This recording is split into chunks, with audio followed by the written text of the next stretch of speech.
Hey, welcome back to People's Podcast. In this episode, we are exploring the profound shift in how children grow up in this rapid changing world. And so I'm your host, Neo, again. And if you've watched our last episode, we embarked on a thought experiment about sending kids to Mars, and we highlighted a lot of unsettling parallels between that scenario and the digital reality our children face today. So, in this episode, I entitled Great Rewiring of Childhood, we are going to dive deeper into the evolution of childhood and adolescence, and then we are going to focus primarily on how technology and societal changes have fundamentally rewired the way kids develop and interact with the world around them. So now think about a few years back in the 2000s, where a time of rapid technological expansion.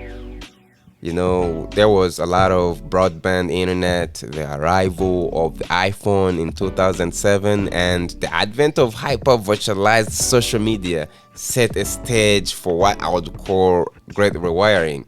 And this was the beginning of a new era, one that actually transformed how we connect, we communicate, and most importantly, how our children or children in general experience their formative years.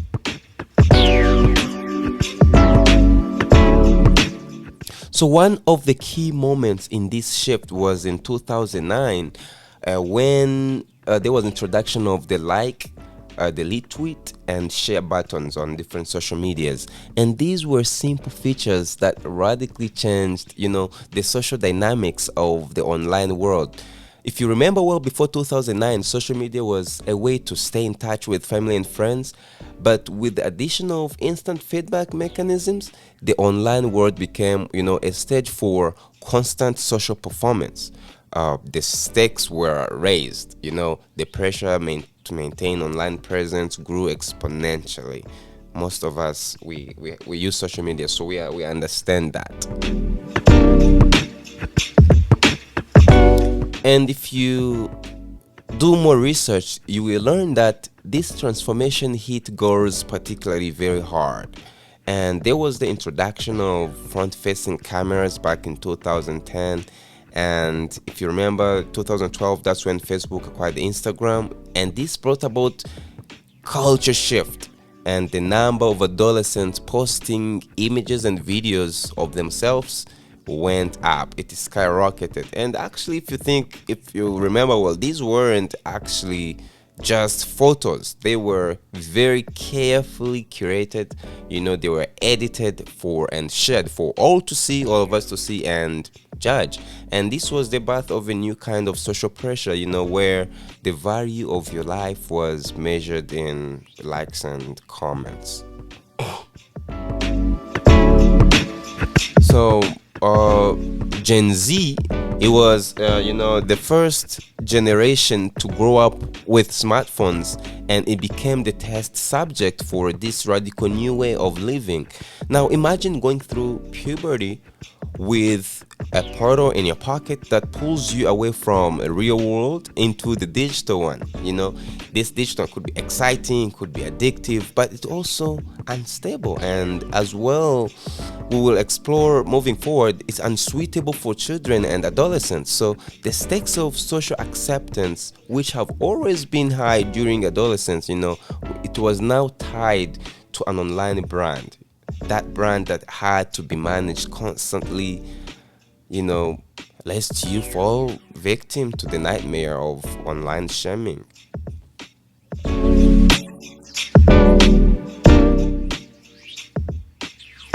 And I will say the consequences of this were profound.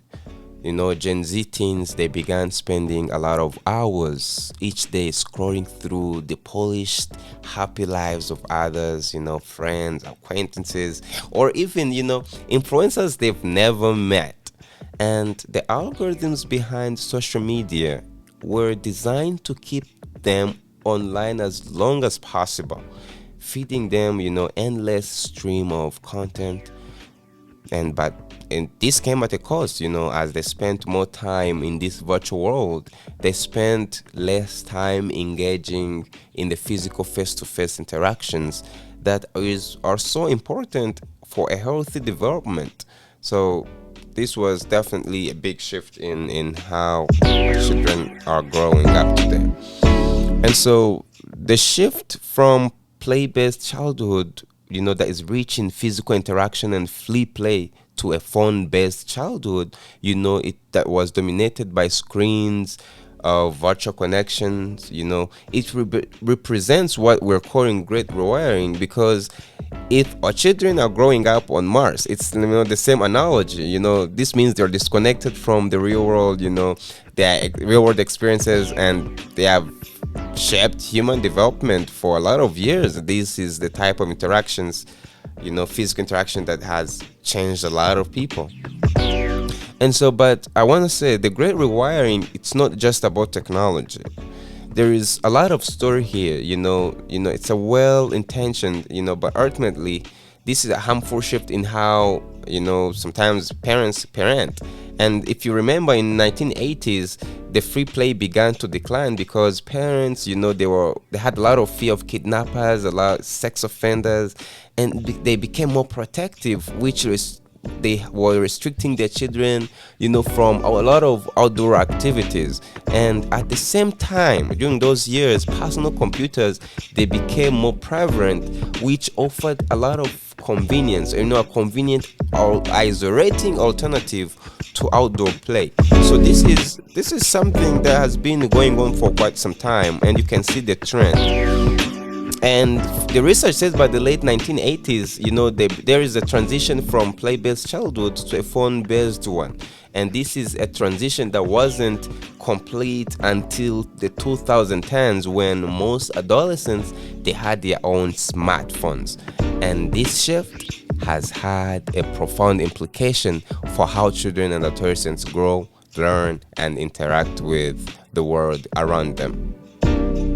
So we need to rethink on how we approach childhood in this digital age. And so as we continue to explore the impact of technology on young minds, I must also consider how our meaning attempts to protect children might be contributing to their isolation and anxiety. Sometimes parents think they're protecting kids, but actually it's causing problems. And so in the next episode, I'm going to dive deeper into psychological effects of these changes and explore what one can do to support a healthier childhood in this hyper-connected world. It's going to be super exciting. A lot of data in that one. It's going to be a little bit complex, but very good.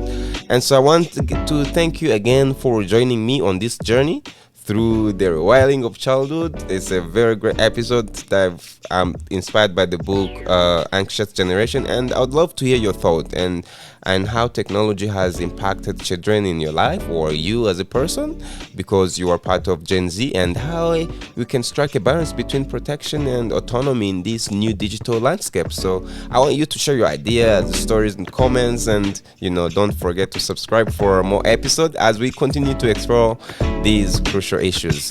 So until next time, please stay curious and keep questioning. It was Neo episode, and this is your host Neo. I enjoyed putting this together. We'll see you in the next one. You have a wonderful day.